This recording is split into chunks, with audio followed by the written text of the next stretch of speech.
I No, thought it's it was bubble gum. strawberry. I like strawberry. I don't like mint. I don't like the flavor of mint. Have we discussed this before? You don't like mint? Hate it. I don't know what mint monopoly decided to take over and like everything has to be mint now, but I just don't like that shit. So like you don't like mojitos? No, I'll drink a mojito. You know what I love? Mojitos all mint basically. I have a coconut mojito. That's Oh, good. those are good. Hey everybody, welcome back. Welcome back. Sports Rant with Mike and Ant, episode 12. Number 12. Shout out to my co-host Mike. I'm Ant. We got M, the EVP, the woman of many names, and we're at Third Wheel Podcast Studio. Shout out. Also, quick shout out to Regan Glennon. It's her birthday today. Shout out Regan. I don't know if you do you meet her? I think I met her. She's a Burlington gal. Oh my God! Happy birthday, Regan! Woo! All right, everybody, welcome. I'm ready to get right into the fact. It is episode number 12, and if you know anything about the number 12, you know that the GOAT, the greatest of all time, Tom Brady, wears that number. And I'm going to pull another debatably GOAT LeBron move. I have not one fact, not two, not three, not four. I got 12 facts for number 12. Yep, and 10 of them come from a Fox article, and then 2 of them I just tossed in there. So, okay, so fact number 1 is that in 2007, I believe Tom Brady had the greatest season of a quarterback ever. That's the fact.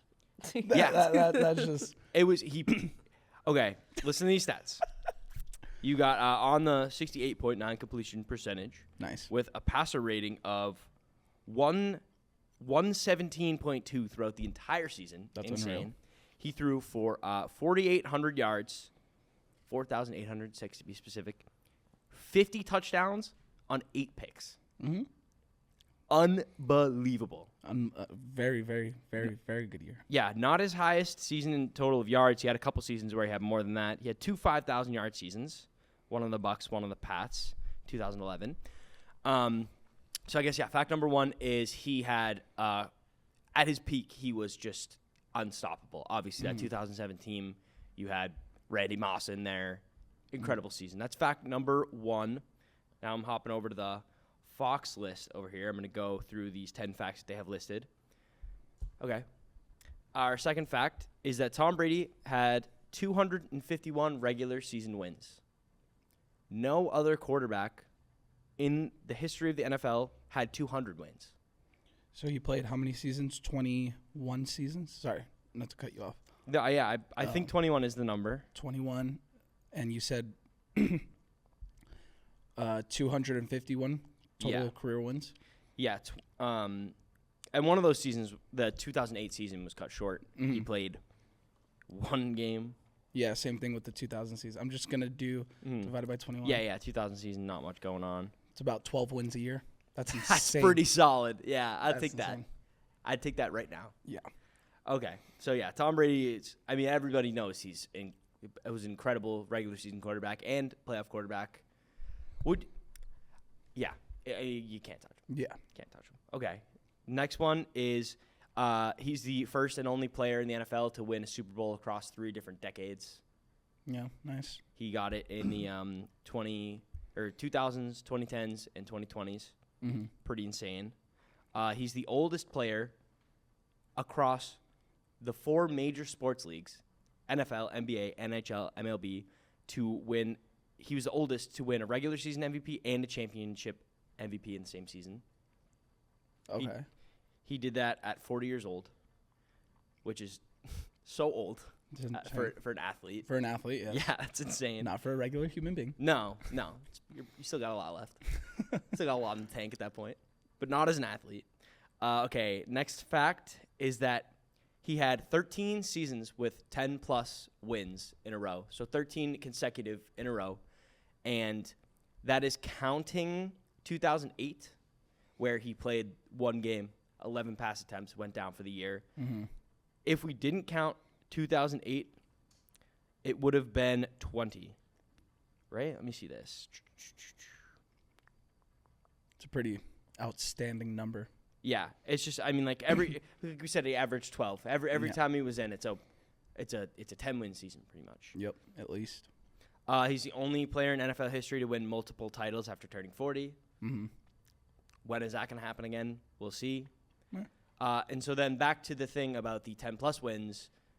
He has 20 consecutive seasons with a winning record. 20 consecutive seasons with a winning record. Okay. So I think, yeah. So not just 10 wins, but 20 with a winning record. Division titles. He won 19 division titles. It's absurd. Who won it one year? It was the Jets won it one year, and Then the Jets, and when he was with the Bucks, nobody dethroned him when he was with the Bucks. Did the Jets win it twice in his era? I think it was that. Or yeah, because it wasn't the Bills. Too. Definitely not the Bills.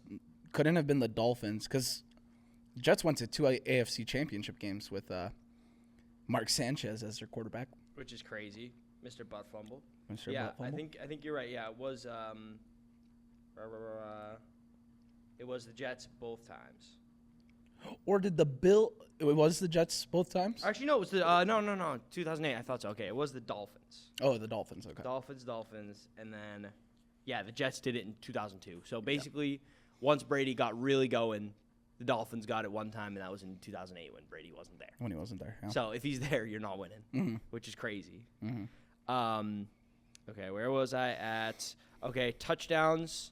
He threw to 98 different receivers for touchdowns. It's ridiculous. Yeah, you almost wish he got that 100. Yeah. But, I mean, who's going to – so, like, we'll see if anyone else tops Is that 100. just receivers, or no, it had to have been, like, running backs, tight ends, receivers? Yeah, I think, running backs have to count for that. Yeah, okay. Like, a running back acted as a receiver in the play, whatever. Okay. Cool. Okay, next one, 35 playoff wins total in his career. The only teams in the NFL that have more playoff wins than Tom Brady would be the 49ers at 38, the Pats at 37, we won 2 without him, the Packers with 37, the Steelers with 36, and the Cowboys with 36. So including the Patriots, there's only 5 teams in the history of the NFL that have more playoff wins than just Tom Brady himself. He also has more championships than any NFL franchise. I don't know if that was a fact. I'm sorry. No, we're getting there. But yes, so it's funny because the Patriots have one less playoff win than the Niners, who have the most all time, right? But we only had 2 before Brady stepped in the building. Yeah. That's just insane. That is crazy. And then, we got a fact right here. Super Bowl rings, 7. That's a pretty important fact. More than any team. Mm-hmm. More than any team. He himself just was a franchise. It's crazy shit. And then, we're leaving this article. Let me get to my favorite Tom Brady fact. Tom Brady retired having never taken a single snap in the regular season in which he was mathematically eliminated from the playoffs. He never took a snap across his 15,906 snaps. There was never a time where he took the football and didn't have a chance to make the playoffs. And pretty solid. Yeah, I'd be interested to go through that, and it's crazy. Yeah. He always had a chance. If Brady was under center, odds are you're making the playoffs, and at least you have a shot. Yeah. So, episode number 12, I thought it would be appropriate to just completely glaze Tom Brady. Yeah. I mean, you're doing it right. You did it on episode 12. We're talking about the GOAT, Brady. 12 facts, yep. You're wearing a Raider jersey.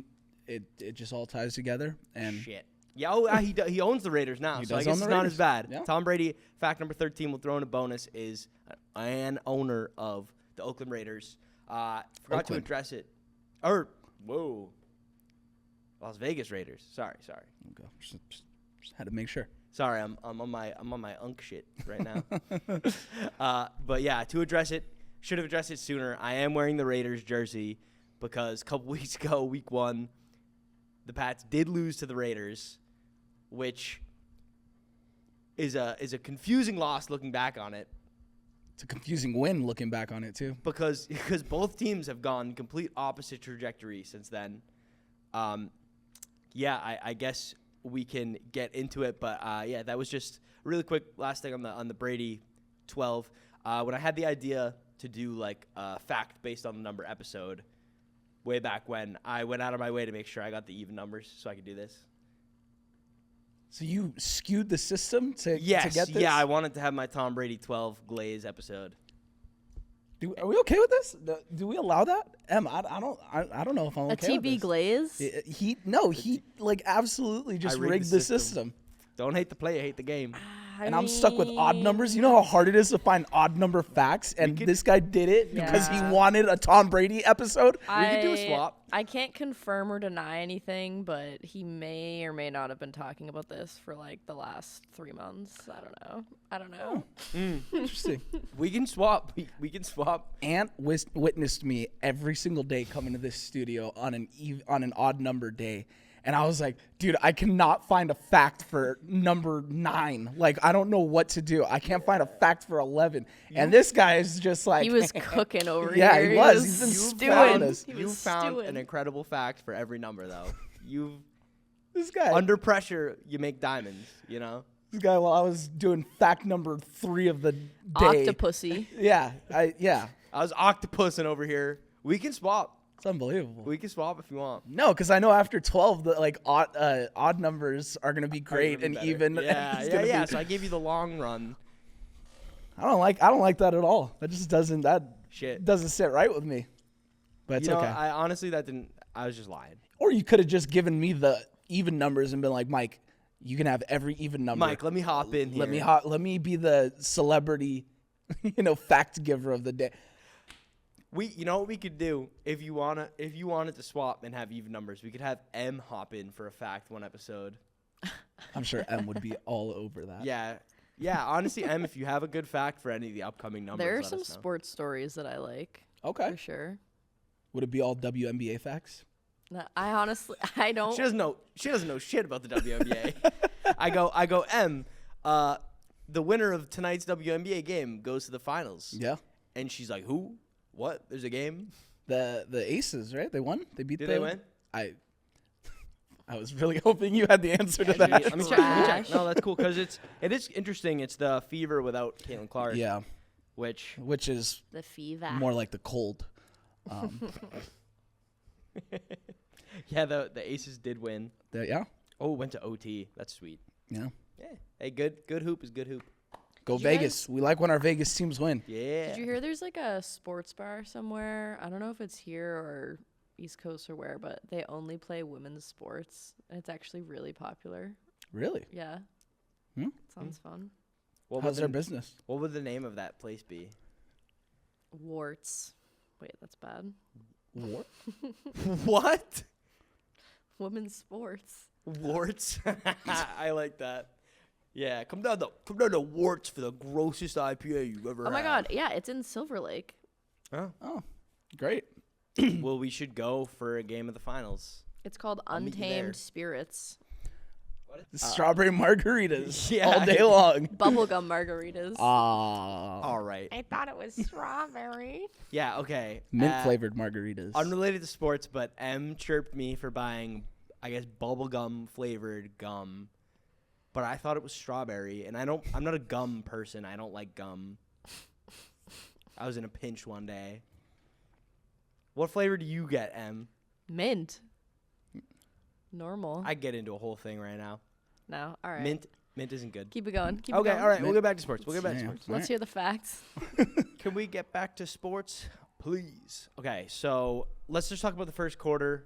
Let's talk about the Raiders. Okay, so we had the Week 1 game, Pats versus Raiders. Raiders win fairly convincingly by 2 scores. There was a moment where we kind of gave away the game. It was a 4th and 5. We had a hold from our rookie top draft pick, Will Campbell. Had nothing to do with the length of his arms, I swear. That was a really bad play. Went to 4th and 10. We kicked it away, basically gave the game away. Yep. Was not happy about that. Since then, I think the coaching has been better, even though we have had penalty issues for sure, and we've had fumbling issues. But aside from that, I think the coaching has been better. Campbell's been playing incredible. How do you think, where do you think you're at after that? So To touch on it, actually, because I know you're a big fan of him, even though he hasn't lived up to the expectations a lot of Raider fans have set for him. Dante Thornton, how do you feel about him basically sealing the game in that Raiders-Pats game with that? It was people called it a bad throw from Geno because it was downfield, and he basically, Dante Thornton had made like a comeback sliding catch kind of sort of deal where he had to fall and slide because the throw was low. I thought that was a perfect throw. Yeah. If you throw it over the top and you catch him in stride, there's a good chance, especially going up the sideline like that, that's a hard throw to make. Yeah. And you're not in it to score a touchdown in that situation. You need a first down. First down wins you the ball game. I thought the throw was outstanding. Yeah. I love that Thornton was able to come back in pretty crappy weather. It was wet. It was cold. New England. Yeah, and to come back and make that sliding catch, people called that a bad throw. I thought it was a phenomenal throw. It was the perfect time to do it in that situation. I think that kind of throw is the throw Geno goes for. Mm-hmm. I think that's the kind of catch Dante Thornton is made for. Yep. And you hear a lot about, whatever, that was a bad throw though, or that was a bad shot. Like when Dame hit that shot over Paul George in the playoffs, Paul George is like, yeah, but that's a bad shot, though. It's like, it comes back to the thing of like winners write history. Yeah. It's not a bad shot if it went in. Right. And as much as you want to say it, and it'll be like you're playing like I'll play 2K and someone will pull up like from super deep, terrible shot, but it goes in, you can't say anything. No. Because it went in. It's like, it's all luck. It's like, no, it's kind of drew up that way. Yeah, if it misses, you're done for. Mm-hmm. But that was a great throw and catch that did seal the game.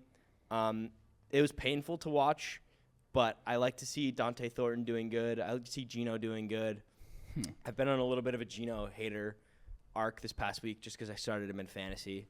But he's still a cool dude. When he locks in, he locks in, and it's fun to watch him play. He's an ethical hooper.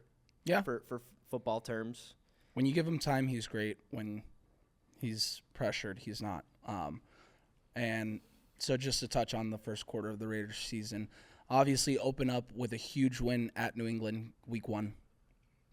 Phenomenal. Things felt right. It just felt different watching that Raider game, especially in years past. That's a game they typically lose 99 times out of 100. So, to go in there into New England, new coaching staff on both sides, going up against a young quarterback to get that win was massive, and I thought it really set the tone for like what we were going to see this season. Unfortunately, that's not the case. The Raiders have lost 3 in a row. They lost week 2 to the Chargers at home Monday Night Football. You can live with that one. The Chargers are a really good team this year. They've proven that. So you lose that game. In kind of an ugly game, Geno throws 3 picks in that one. Pretty disappointing. But the next week, this is where you kind of saw the tide shift. Week 3 against the Commanders. And here's an interesting stat about this game, and I'll explain it in a second.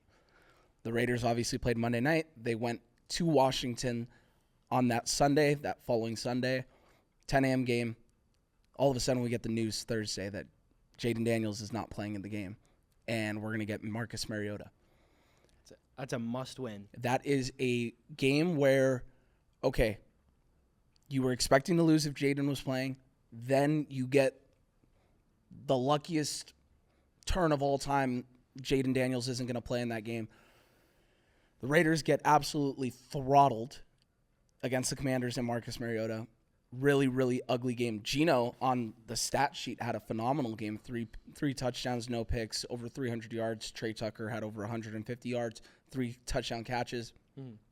But they lost, and they got their asses kicked to a backup quarterback. No matter how you want to slice and dice it, this league is too good. These players are too good. This coaching is too good for you to get manhandled by a backup quarterback in this league. I don't care who the team is, Or who the quarterback is. Well,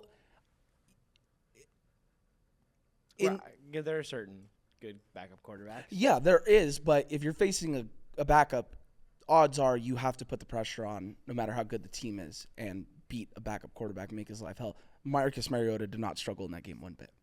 No. Then you go to week 4. Okay, you drop the game, you fall to 1-2. Fun, interesting stat about that game. The Commanders played on that Thursday night the week prior. The Raiders played on that Monday. So basically what I'm getting at here, the Raiders had 6 days of rest and had to travel east. The Commanders had 10 days rest, and they played at home. Did you know when a team has 10 days rest and the other team has 6 days rest, the team with 6 days rest has never won that game, ever. Had no idea that was a thing. Really?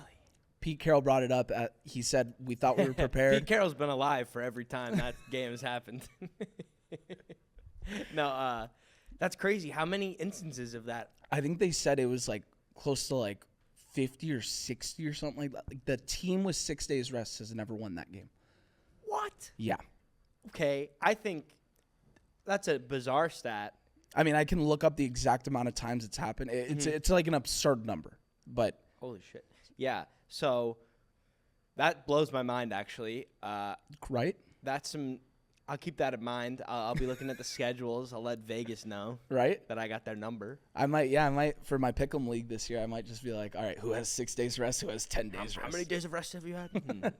That's insane. And honestly, as interesting and like of a stat that is, and maybe that shouldn't matter too much. That'd be enough for me to be like, okay, I'll excuse that loss. Okay, right. Yeah. So your 2 losses come to the hands of the Chargers, who are a really good team. They're a division rival. We lost by 11 points. Okay, you can get over that one. Bounce back the next week. Obviously, with the stat I just gave you, it's like, okay, we can maybe excuse that loss since no team has ever done it. The 6-10 rest. Yeah. Yeah, the Now 6-10 rest. I'm in on that stat. Yep. So keep an eye out on that Yeah. one. Okay. Of course you lost. You couldn't have won. No, literally impossible. Yeah. History says it's impossible. Then, okay, get over it. You have the Bears, the Chicago Bears at home, week 4. You're 1-2 at this point. It doesn't matter how it comes. Win the damn game. I don't care if you win by 1 point. I don't care if you win by 50 points. You just have to get back on the win column. Losing 3 games in a row in this league is brutal, and it can essentially write your season off. The Raiders played phenomenal against the Bears. I don't know if you caught any of that game this past Sunday. I caught a bit of it. Yeah. The Raiders played. Ashton Genty. Went back to his Michael Myers stance. Yeah. I don't know if you And he caught started that. playing like him too. It was funny. I felt Playing like like a killer. I felt like the Leonardo DiCaprio in what's it called, when we were watching the game, with all my Raider people. Oh, where he points and looks. Yes. So I literally, when I saw the way Genty was standing, I go, and they're like, what? I'm like, look he's got the Michael Myers stance back. We haven't seen it all season. And they're like, oh crap, yeah, he does. And then he started, took off, Going crazy. went berserk that Yes. game. And it's like, there's little stupid things, and I'm a firm believer in this. I played sports a long time. I've watched it a long time. As stupid as it sounds with the stance, you don't think it gives them that little bit of extra confidence and that little bit of, I got my swagger back, going back to what he's used to, what he had success with, what he dominated with for so long in college football. I think the stance made a huge difference in his confidence and his ability to run the football. I don't know. Might be reaching, but I see little things like that. I'm like, okay. I think that's I think it's a great sign to see he's going back to that stance, and it's for whatever reason translating to success. I think it's something that makes him such a unique player. It's his signature. Yep. And it just goes along the lines of like, if it ain't broke, don't fix it. Don't fix it. And they fixed it, and I can't imagine that it really would have changed that much in terms of like the mechanics, Right. of like physically, yeah, like if it changes that much, but the proof is in the pudding. When he's standing normally, he hasn't had a great game. The second he goes back to that stance, he's having great games again. Like you said, it could be a confidence thing. It could be a comfortability thing. For whatever reason, you got to let the guy be the guy that you drafted at 6. If it worked at one place and you're bringing him in to be the player that you want him to be, why are you going to mess with anything that he does? You got to you're basically got to provide for him more than he's got to provide for you at this point. Yeah. You drafted him that high. You do whatever he wants. You got to get the right O-line from him. You got to let him feel comfortable. Make him comfortable. Yes. And Little side note, sorry. There you I go. don't know if you played the new Madden yet. have not. You have not. Okay. Well, they added, Gentie's Michael Myers stance. Incredible. Got a little bone to pick with the Madden creators of the world. Ooh. I started my own Chicago Bears franchise where I did a fantasy draft. So You think you can fix them? You think you're the one? I'm definitely the that one. cursed ass team. But I have a little gripe to pick with the EA Madden creators. Okay. You added the Michael Myers stance for Ashton Genty in this game. Why the hell I drafted Jahmyr Gibbs in my fantasy draft? Why in the hell, if this stance was created by Ashton Genty, why does Jahmyr Gibbs have the Michael Myers stance in the game when I'm using him? I'm like, no, that's not his, That makes no sense. right? I saw it. I'm playing, and I see him lined up like Michael Myers. I'm like, dude, no. That's my little bone to pick. EA, figure it out. I don't like Yeah. that. That's weird. Is that even a setting? Like, can you change? No. It's just like kind of automatic. Like every time you use Genty, he does it. Looks badass. Looks cool. Jahmyr Gibbs. I feel like Gibbs himself would be like, I don't do that. Yeah. Right? Like I'm like playing the game. I'm like, I don't know if it's for all running backs or like the younger ones, because I think it's just really weird but that's my little side note. EA Madden. You were looking at the TV like, whoop, whoop, but in a bad way this time. That's not what he does. You know that TikTok that's like, well, Jordan never did that move. Yeah, that's exactly. Yeah, just Gibbs like never did that stance. you're not gonna give Kyle Kuzma a Kobe fadeaway in 2K. Like, no, that's Kobe's signature that he embodied from Jordan. Like, Yeah. don't do that. But Yeah, I can think of a lot of instances where it would be weird to have somebody else doing a different signature move that's so specific. right, like you literally implement it in the game for one guy because of what he does, Yeah. and it's like you're gonna. Why did Jahmyr Gibbs? Nothing against Jahmyr Gibbs. Love Jahmyr Gibbs, but like, what the hell, man? It would be like if, like, Pat Connaughton was doing the thing with the chalk before the game, like the LeBron. Like, why is he doing that? Like, who gave him that animation? LeBron's just sitting, looking at him like. I was like, stole my flow. What's up? Yeah. But anyways, back to the Raiders. Pivotal game against the Chicago Bears this past Sunday. yes. And they looked phenomenal. They looked great. The defense was outstanding. They had the lead, which felt like the entire game. They were up by, I think, as much as 10 points. Or no, it might not have been 10. But the Raiders had the lead for a while in that game. And they blew it. Gino threw 2 massively crucial interceptions late in the game in the second half, and the Raiders fall to the trying to figure it out Chicago Bears. They lose on a blocked field goal with about 37 seconds left in the game. That can't happen. If you make that field goal, odds are you probably win that game. And to come out on the other side with a blocked field goal and a 1-point loss, and now your record is 1-3. Think about how huge of a difference 1-3 is compared to 2-2. Yeah, it's a world of difference. That it's like, for example, and this is a bad example because both teams I think are going to make the playoffs and probably win their divisions. The Ravens and the Chiefs game, Yeah. they were both 1-2.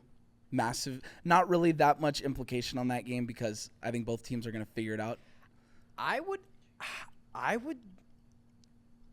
kind of disagree. I think, like, in terms of making the playoffs, like, yeah, both teams will probably figure it out. But man, the AFC is fucking tough. It is. I want that 1 seed. I want that home field advantage.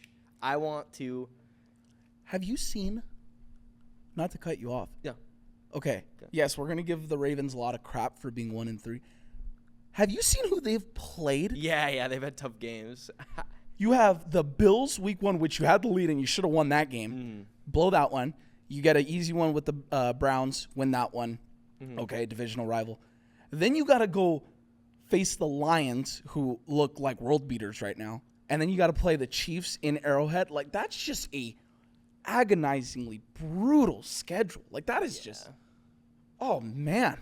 I can't even imagine starting off those 4 games and now you're 1-3. But do you feel better, more confident in the Raiders 1-3 or the Ravens 1-3?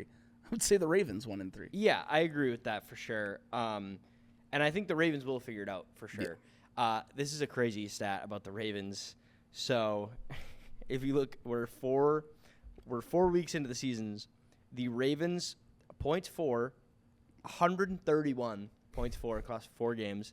Points against 133.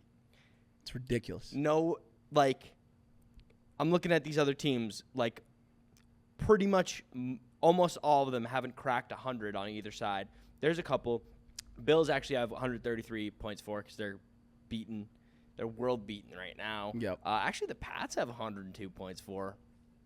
They're looking pretty good. I'm excited to talk about them. I think they've done well since that first game. But yeah, I mean, the other teams in the Ravens division, no one's close to 130 on either side of the ball, except the Bengals have 120 against. But they stink. Yeah. They're atrocious. They stink.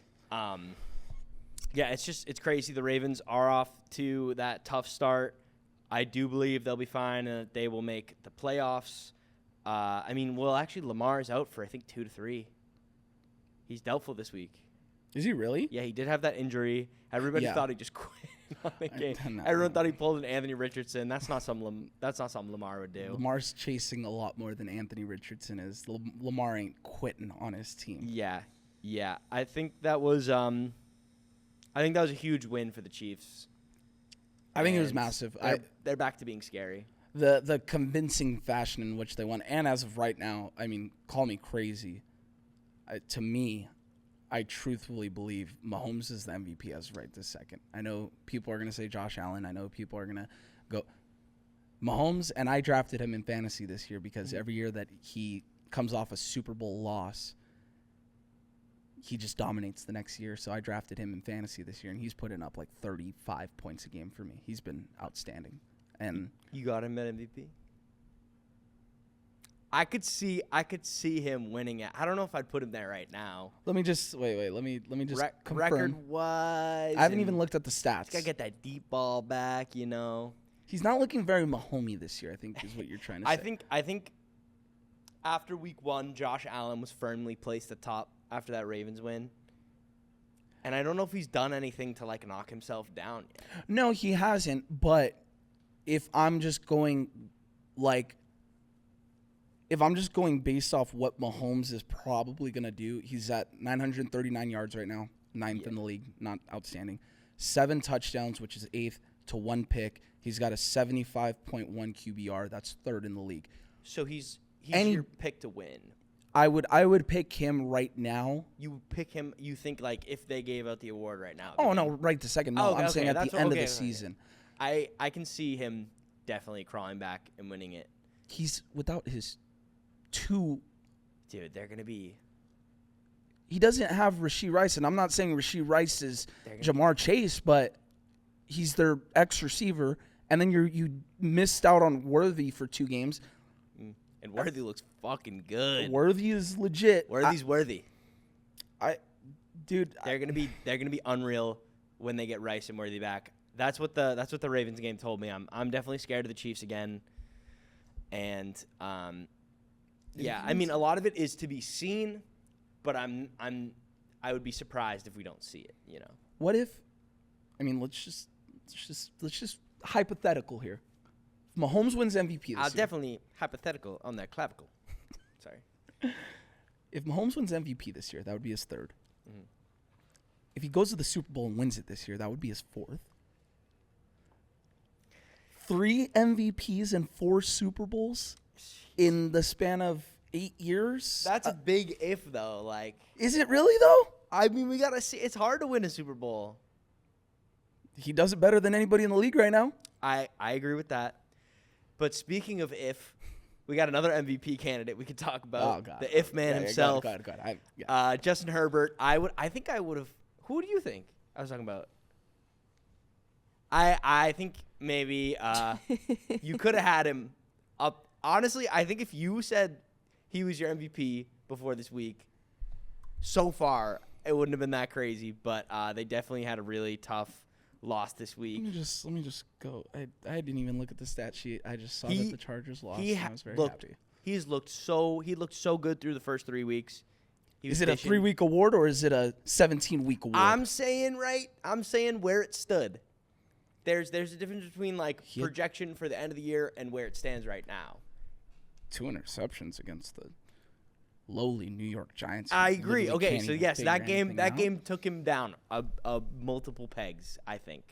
But before that, look at the shit before that. Yeah, it's great. I know you're not a Herbert guy. I hate Herbert.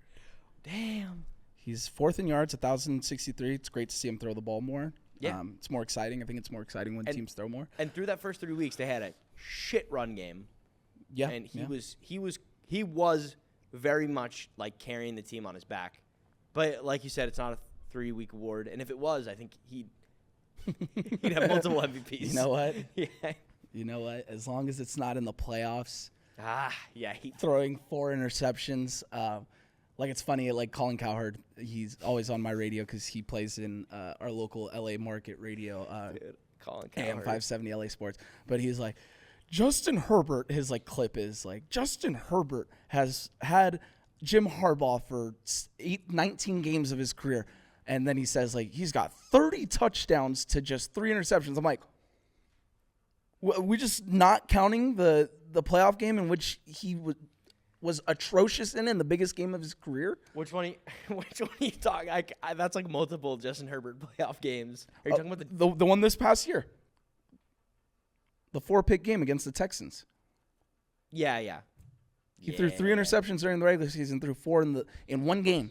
Bro, I always think about the one from the year before, that Jaguars comeback. That one. Dude, he made Trevor Lawrence look like the next big thing.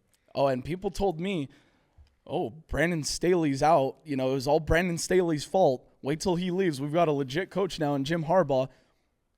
4 interceptions in a playoff game? Is 30-3? Okay, outside of that was tough. Is 30-3? Is that regular season? Is that real? Yeah, it has to be his regular season because I think he threw he threw 21 touchdowns last year to 3 picks or something like that. That's pretty good. 30-3 is pretty good. Yeah, when you throw the ball like 14 times a game like they did last year, like they are not. I want to just make this clear. I think the Chargers are a very good team and they are in line to win the AFC West. But at the end of the day, I don't care who's coaching. I don't care who's at quarterback. They are still the Chargers. They will forever be the Chargers. They are the Clippers of football. They are the Padres of baseball. They are the Angels as well. Like, those 4 teams to me are the same. The Clippers, the Chargers, the Padres, and the Angels. I agree. That's right, Em. Right, Em? That's right, Em. They're the same to me. I'm glad I have M's backup on this. Class participation right there. A on the group project. On the discussion board. Yeah. I agree. Nailed it. Yeah, it's just playoff choking is so hard to live down. And Herbert could do anything this season. He could even win MVP, and it's like, what are you doing in the playoffs? It's the Lamar factor. But Lamar actually wins the MVPs, and he's been to an AFC title game and has won playoff games. Like, and you don't think it's going to be in the back of their minds? Like, no matter how great this season goes for the Chargers, say they go 16-1, say they go, 14-2. Like, guess what? Once, that wild card round, or say they go to the divisional game, they're in the divisional game. You don't think it's just in the back of their mind, no matter how great the season we just had was? What have I done? Every single time I've stepped on this platform. Yeah, but if they win, if. Sorry,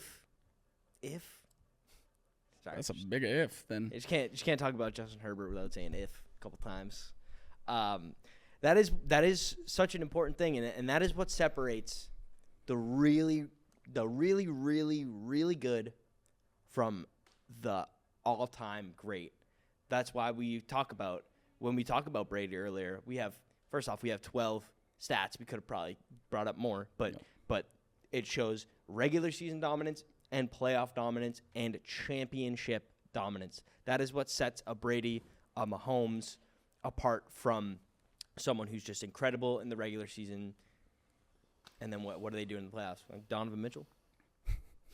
What? Throw random shade at Donovan Mitchell? Here's how I judge players' greatness. Okay. I try to give the benefit of the doubt, but there is no 49ers without, Vince Young or Joe Montana. I'm sorry. Yep. Without Joe Montana, there is no. What would the Patriots be without Tom Brady? What if Brady never existed? Probably the worst franchise. We're comparing them to the Browns. Yeah. What would the Chiefs be without Mahomes? Let's not talk about the Chiefs as if they've always been a great organization, a great. Mahomes was transcendent to that franchise. Brady made the Patriots a national, global brand. Joe Montana is considered the greatest quarterback of his generation. He brought Super Bowls to the Niners. So, if we're talking about Herbert, if we're talking about these guys, like Josh Allen, what is he going to fall under? Yeah. This is a year. This has to be his year. This is a year. This has to be his year. If they lose to the Chiefs in the AFC title game or in the first round again, I think there's going to have to be a conversation. He's gonna have to just go to the NFC. He's just gonna have to run away from his demons, And he's such a likable guy. I like Josh Allen. Love the guy. I just traded for him in a dynasty league. Damn. Nice. I'm never giving him up. No, I want him for the rest of his life. No, Josh Allen's cool, fun, likable guy. Probably. I mean, the way he's playing this season. He looks like the best quarterback on planet Earth. Yeah. And you just want to see him get a ring. Yeah. I mean, if the Pats can't, Are we confident in that, though? I mean, the Bills are 4-0.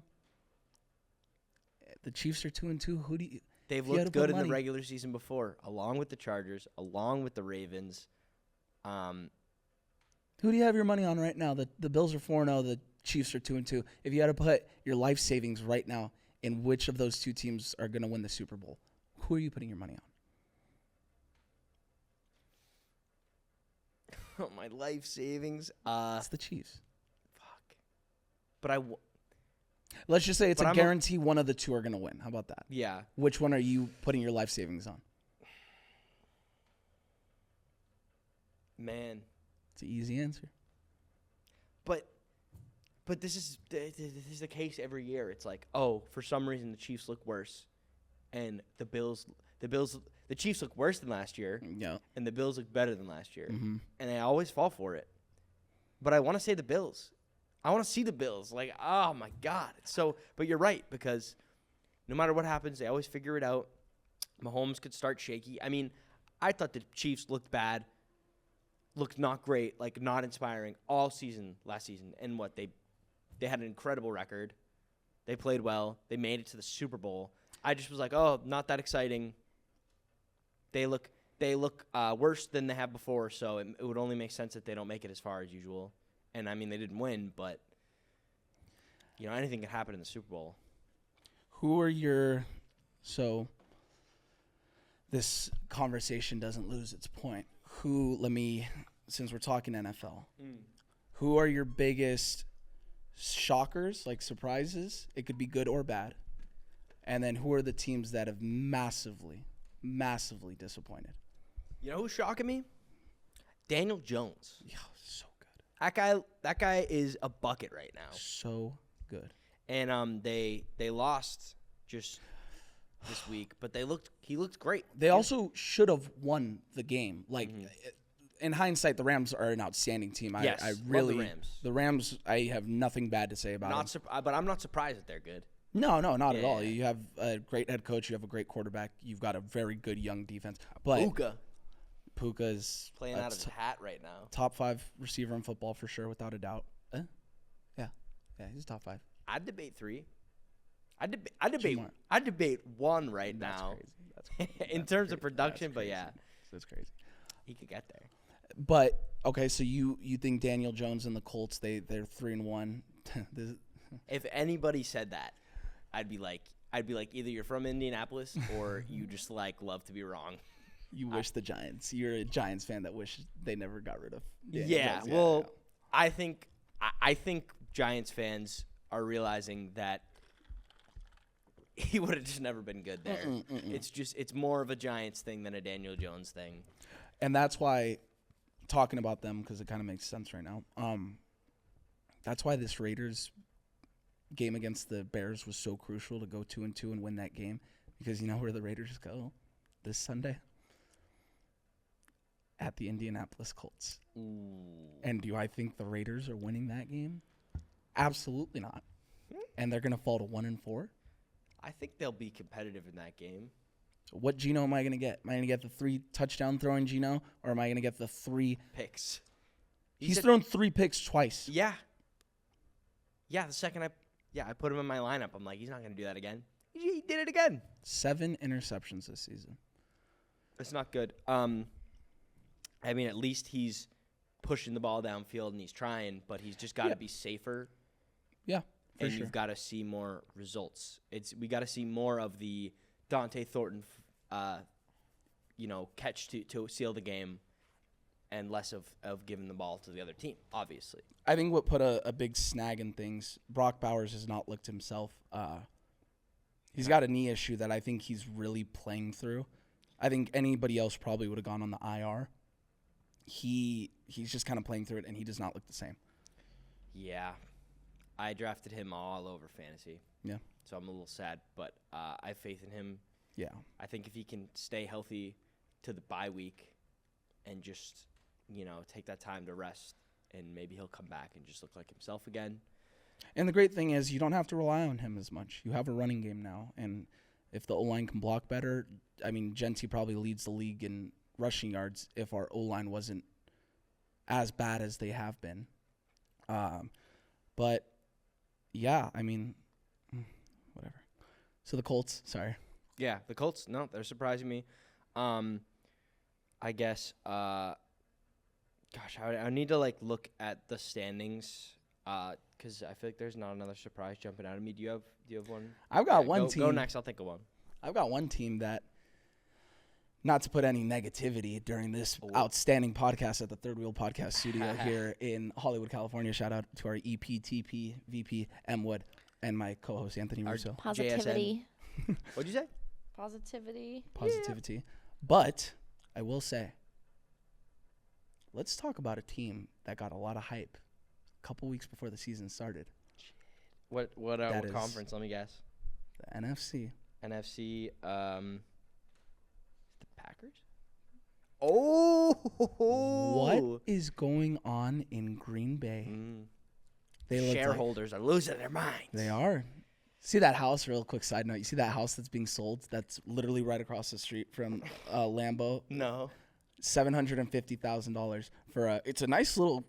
It's a small home, but it's a nice looking home, good backyard, and literally the living room, the living room window is Lambeau Field. Like, it's crazy. Sick. You haven't seen that? No. $750K. Dude, you make that back in parking. I was gonna say in a season from having people park. I was just gonna say that. Man, to be one of those people who could sell your parking lot for a game. It also would just be such a vibe to like, oh, my front yard, it's, Lambeau Field. Yeah. One of the most historic places. Yeah, gotta walk all the way to the game. It's like, Toy Story 2. Yeah. The Al's Toy Barn where Al's like, I can't believe I gotta drive all the way to work on a Saturday. All the way to work. Cuts directly through traffic. Dude, you love that meme. I love that. All time. That's my favorite Toy Story movie. Side note. But yeah, they looked great to start the season. They did. First game, I went, they're winning the Super Bowl. Second game, I went, they are winning the Super Bowl. Yep. And now 2 straight losses, one of them to the Cleveland Browns. The Browns, and then which in that pick'em league that I'm in, everybody picked the Packers. Oh, I love watching people fall for a pick'em trap, I'm next probably. But you know who my pick'em trap was this week? Sorry, we're going on off. I'm going off good. on a lot of side. Pick'ems are important. It's so funny because this week there was a bunch of good games, but the one game there was a few games that were picked heavily, and everybody was eyeing that Chargers-Giants game, and I'm like, they're like, why aren't you gonna pick the Chargers? I'm like, 1, I know a trap game when I see it. 2, I know a team that is due for a loss, and the Chargers kind of were due for a loss, and they didn't have any real adversity till that game. that game right there, I was like, I'm not touching that with a 10-foot pole. Yeah. That's a very losable game. The Giants are starting their rookie quarterback that the crowd has been screaming for. Yeah. And that was the most energy the Giant MetLife Stadium where the Giants play has had in quite some time. And yeah, you got to avoid when a pick'em is going on. You got to avoid uncertainty. Mm-hmm. Jackson Dart, absolute uncertainty. It could have went either way, and you probably would have been laughed at, being like, "Hey, maybe he goes off and wins this game." But that's what he did. Yeah, that's exactly what he did. He looked electric too. Yeah. I don't know if that's gonna translate to a career of being good, but he looked great that day. I went Lions this week. Yeah, so did I. Because there's no fucking way the Browns are winning back-to-back games, nevertheless against the Packers and the Lions. Yeah. That was such a lock. That's exactly what I picked as well. Yeah. And I'm 4-0 to start off the year. I'm just like, that Lions game was, and especially with the way the Lions been looking.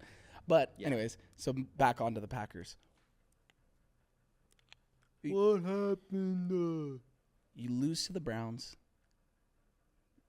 and then you get the Cowboys. In Jerry's world, prime time, Sunday Night Football. I did not see 1 second of overtime. I saw the game go into overtime. I went to the Ice Cube concert Sunday night, so Nice. I was unable to watch overtime. But Yeah, that's a tie game. which hurts. That is a loss. Yeah. That is a huge L for the Green Bay Packers. Because it's so weird because it's one of those games where it has zero implications to make you better. You didn't lose, but it has no implications later on down the line when it comes to the playoffs that helps your case. Like that tie, one, it should have been a win. You should have won that game. Mm-hmm. And to have a tie, it hurts almost worse than taking the loss, just outright. Yeah. Yeah. What are they? I'll tell you what Dak is. A fucking baller. But Dak, Sick game. so underrated. No CeeDee Lamb, no top 3 receiver. I'll just sling it anyways. George Pickens down there somewhere. George Pickens is one of the funniest players to me. He stays making the most incredible catches and dropping the most routine catches. Like he'll be like planted, eyes at the quarterback, no one near him, and he'll just like drop it. Yeah. But then he'll have to go up, climb the ladder, catch a ball like behind his back with his foot over his head, and like a defender like punching him in the throat, and he'll catch it. Like I was telling people, I was at work watching the game. I was like, I feel like Pickens can't catch a ball unless his heart rate is at like 200%. He still has one of the most incredible catches I've ever seen in my life. Oh, the one, yeah, the one. Unbelievable. Yeah, but the Cowboys, I feel like, got a lot of crap, and it's fun to hate on the Cowboys. Everybody hates the Love Cowboys. it. My favorite pastime. But an ounce of me, like I said, I remember when we were talking about the Packers before or after the trade, because we luckily got in the day after the trade. They were a 9-win team to me before the trade, and then after the trade, I'm like, 11, maybe 12 wins. I can see 12. What are they? They're 2-1-1 right now? They're 11.5 now. At best. Are they? I don't think they are anywhere near the world of the Lions. One. Really? Okay. I don't think so. Well, because No. I think that if you're looking for Super Bowl, you got to be looking past the Lions. You got to be looking at the Eagles. The Eagle. Well, that's what I was going to get to. I do not think the Packers can compete with the Rams right now. I don't think they can compete with the Lions right now. Wow. The Rams are good, dude. They've been humbled. Oh, the Packers? I wouldn't have had them in a Rams conversation before the Browns game. I probably wouldn't have had them in a Lions conversation. And now, yeah, you're right. It's they've got to make it to the Eagles now. Before then, it was like, can they beat the Eagles? I actually think they can. Maybe if their offense starts locking in. No, because it's a long season, but not right now. And there was conversation that maybe their defense is the strong point of this team. It may not be Jordan Love. It may not be Josh Jacobs. It may be the defense because of who you added. And you just gave up 40 points. to the Dallas Cowboys, CeeDee Lambless in Dallas. with no running game, with no actual threat at receiver. I mean, besides I guess George Pickens. Like, are the Packers aren't going to win the division? I think they still can. No, they can. I don't think they're going to. Against the Lions, yeah. Are they? I mean, I'm not worried about no Bears or no Vikings, but yeah, it's them against the Lions for sure. I think the Lions are world beaters right now. Like they look really, really good. They've scored what, like 96 points. Well, to be fair, if it comes down to it, they do have the win over the Lions week 1. Mm-hmm. But I don't know how it could come down to it because now we have a tie game involved. Well, that's why it's crucial. And yeah, that was a really bad tie. And they almost didn't even tie. Yeah. You didn't watch. I didn't watch any of overtime. Dude, you should check back. There was some really weird shit happened with like 15-ish seconds on the clock. They should have spiked it, kicked a field goal, and they had no timeouts. But Jordan Love just like took the snap and was like looking for the end zone, threw the ball, and the ball, wasn't caught. Went straight to the ground, with 1 second left. It was like if it bobbled, if he had to break a sack or something, if anything happened on the play, they'd lose. They would have not lost. a tie; it's a loss, even though it is a loss. Yeah, they would have lost 40-37. Yes, 100%. You got to watch that back. Yeah, I will. And Collins, damn, I'm pretty sure it's Collinsworth. Does Collinsworth do Sunday Night Football? Yeah. Yeah, with Mike Tirico, right? You know that shit better than me. Yeah, it's Mike Tirico and Collinsworth is like, what are you doing? Now, here's a move that doesn't make sense with the clock. No, but he was giving him shit. Actually, a pretty good impression. I'm pretty sure it was Collinsworth. He was giving him shit, and rightfully so. It could have been so bad. It could have been disastrous. It could have been making something already really bad, which is a tie against the fucking Cowboys. Yeah. You just took their best player from them. It could have been a disaster. Yeah. Yeah, I don't know. Do you have another team? I could go on and on about I would Packers. be remiss if we didn't get some Patriots talk going. But really quick, and the Patriots have been solid. They're at a place that I wanted them and expected them to be this season. But once the Raiders lost, my expectations dipped. So now they're making me happy. They're surprising me a little bit. I just want to shout out a couple players real quick. Jackson Smith-Njigba, unreal. He's my favorite player in the league. Not a Patriots player. I love him. I've always loved him. He's my wide receiver 1 in fantasy. I love that guy. So I'm so glad to see him popping off, doing well. Shout out JSN. Javonte Williams has been really good for me in a league that I needed him. Yeah, The Brendan League. Shout out Brendan. I didn't have an RB2. I took him. I was like, please, he's the starter for the Cowboys, and he's been great. But for the Patriots, following that Raiders loss, let me see. We went into Miami, had a real get right game against a team that we should have absolutely beaten. Yeah, we did. Drake May's looking great. Drake May is the story of the season right now for the Patriots. He is he's looking incredible. He hasn't had a 300-yard game yet, but the efficiency, like EPA per play, completion percentage, rating, he's top of the league, top 3, top 5 in terms of statistics, in terms of he's playing great football, man. It's so good to see. That class, those first 3 specifically, because it was the first 3 picks. Yeah. Bears get Caleb, Commanders get Jaden. You guys obviously end up with Drake. That top 3 has the potential to be like otherworldly 3 quarterbacks in a row selected. Yeah. To be, I'm not gonna say all 3 could, like all 3 could eventually be all-pro Pro Bowlers. They're the future of this league, and I think all 3. Like I saw a graphic that like redrafting the 2023 draft class, and it was like, or no, it was 2024 draft class. It was like, yeah, it's the second year. It was like redrafting, and it had like Drake May falling to like 15. It had like, and I'm just like, No, the top 3 quarterbacks went, and I don't think any team is upset with their decision and who they took. Yeah. Caleb has looked phenomenal. Caleb is looking a lot better. Jaden has shown you. Actually, Jaden's looking like a little worse this year, but he showed you what he has last year. I think he's going to come off this Well, he injury. didn't play the last 2 weeks. Yeah, I think he's going to come back and be just fine. Oh, Jaden. Yeah, that team is really He's good. a dog, yeah. When they get him back, that's another team I left off the NFC for the Packers. Like, I don't think they can compete with the Commanders. Granted, they did. They beat them right week 2, I think. They beat the Commanders. It was in The Packers? Green Bay. Yeah. Yeah. That was the primetime game, and they put a whoop into the Commanders. Did they? Yeah, I think so. Right? They beat the Commanders week 2. I have Lions, Bears, Ravens, Brown. Wait, is this even in the correct order? I'm looking at the Lions schedule. I'm dumb as shit. Yeah, I think you're right. I think they beat the Commanders week 2, and that's when we kind of thought like, oh snap, they look good. Mm-hmm. You are totally correct. Yeah. And they beat them pretty convincingly, right? Wasn't like a 2-score game. Yeah, 27-18. Yeah, 27. Yeah, I mean,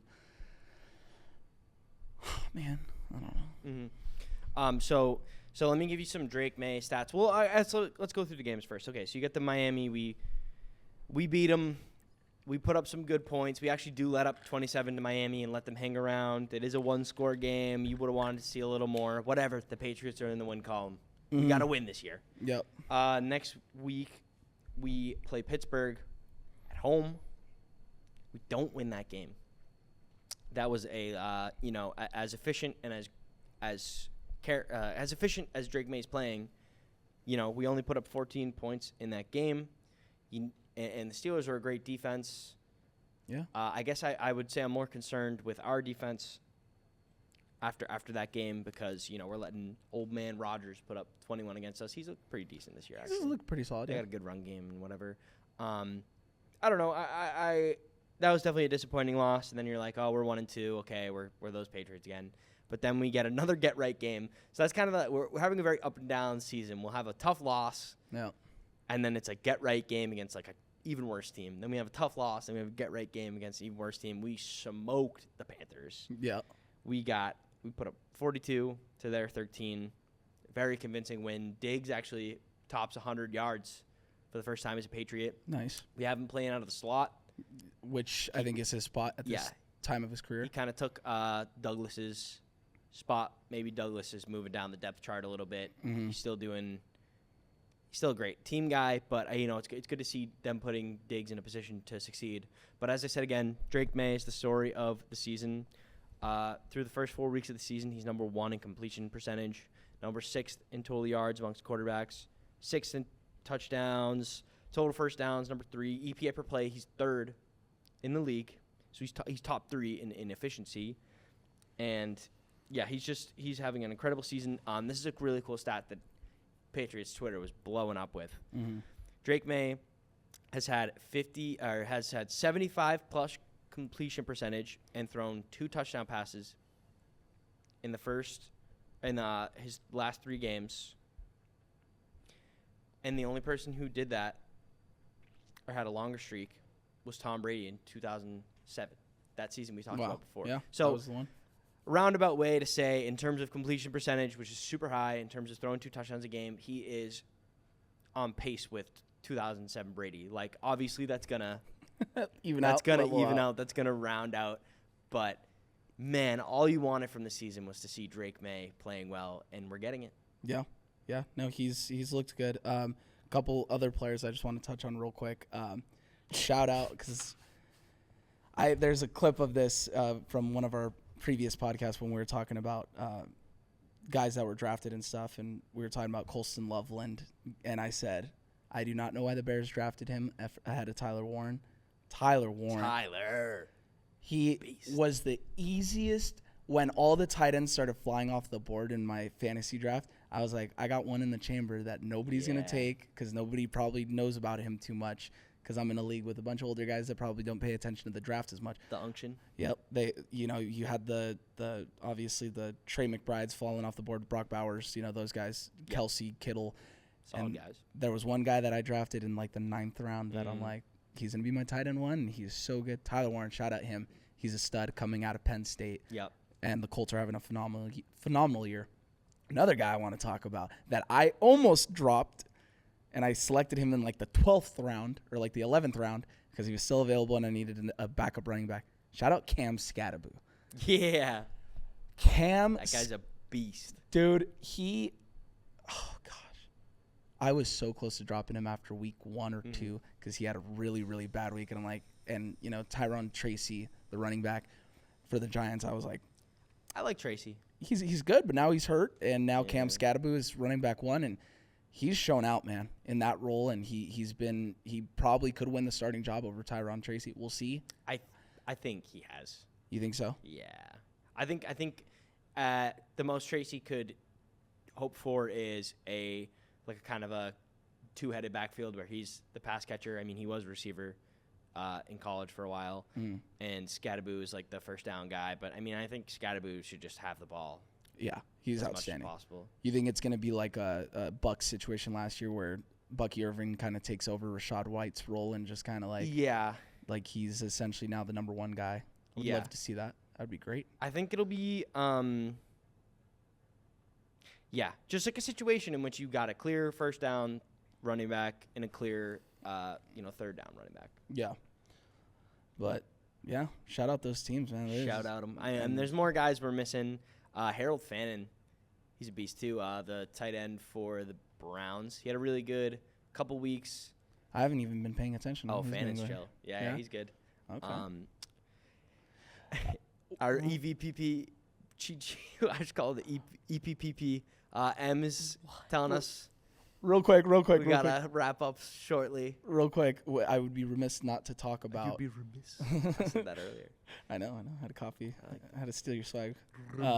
I'd be remiss as the baseball guy to not talk about the MLB playoffs real quick. We can touch on that just Red Sox. Red Sox get a massive dub in New York, in the Bronx, against the Yankees, and now the Yankees face an elimination game today. Shout out Garrett Crochet, man. He is an absolute ace. Probably could win Cy Young this year, although I think it's going to go to Tarek Skubal, the ace for the Detroit Tigers.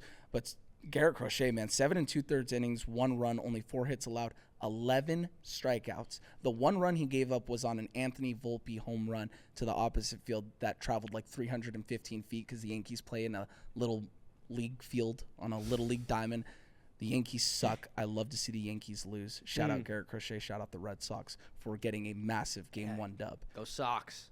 The Tigers and Guardians, like I said, Tarek Skubal, probably going to win Cy Young this year. Let me just throw you this stat line. Go for it. 7 2/3 innings, very similar to Garrett Crochet for the Red Sox. 3 hits allowed, 1 run, just like Crochet. 14 strikeouts against the Guardians, a team that doesn't strike out very often. The Cubs get a huge 3-1 victory over the San Diego Padres, or as I like to call them, the San Diego Chargers, because they're one and the same. No matter how good they are, they talk the most, and then they end up losing. They have fans at least? Yeah, they got fans. Yeah. That talk. That's different. They got fans when they're winning than when they have been. Dodgers beat the Reds in a very convincing fashion. The game was 10-2. It was a blowout, and then the bullpen came in. The Dodgers bullpen has struggled mightily this year, and it showed again in the Game 1 of the Wild Card Series against the Reds. Blake Snell goes 7 innings, 2 runs, 9 strikeouts. Phenomenal. He's really good. Right now, the Guardians are beating the Tigers 3-1 in the 8th inning. I know you care about all of this. I do. I know. The Sox won. The Sox did win. Sox won, and the group chat blew up. So if the Sox win today, the Yankees season ends. The Red Sox advance the American League Division Series. I would love to see the Yankees. And we fall. get Roman Anthony back. Yeah. Because we're probably not going to have him for the series, right? Yeah. I was looking in. I was on one of the apps is like expected to return on this day. I was like, I did the math. We're not going to have him unless we get past the Yankees. So. And I think you guys have a very good chance. I think the Yankees might pull out today's win, and then Game 3 tomorrow would be electric because the first team to win 2 games advances. So we will see. Dodgers play tonight against the Reds. It'll be, I think it's Zach Littell. Yeah, Zach Littell versus Yoshinobu Yamamoto for Game 2. The Dodgers can look to close out that series. Oh, yeah. I hope the Dodgers win. Thank you, man. I got a little Dodgers in me. Well, it's growing. It's like a tumor. You're gonna become well, not a Dodgers fan, but like you're gonna do a lot of Dodger stuff, especially. I've eaten a lot of Panda Express because of them, so. And yeah, I'll have to be doing Dodger stuff, so we'll see. And I guess I'm repping the Raiders. I don't know what's happening to me. I move out here and I'm crazy. I enjoyed wearing the Raiders jersey today. Yeah, thank you for being a good sport. I wish we beat them week 1. Looking back, we should. I really wish we beat them. Yeah, that game could really be crucial for. I mean, if the Raiders somehow figure it out, I mean, 1-3 is not a great start, and they probably are going to go 1-4. But we have a win against an AFC team already. For sure. We've only lost to one AFC team, which was the Chargers. We've lost to the Commanders and the Bears. So for the AFC side of things, it's not a huge deal. But these, yeah.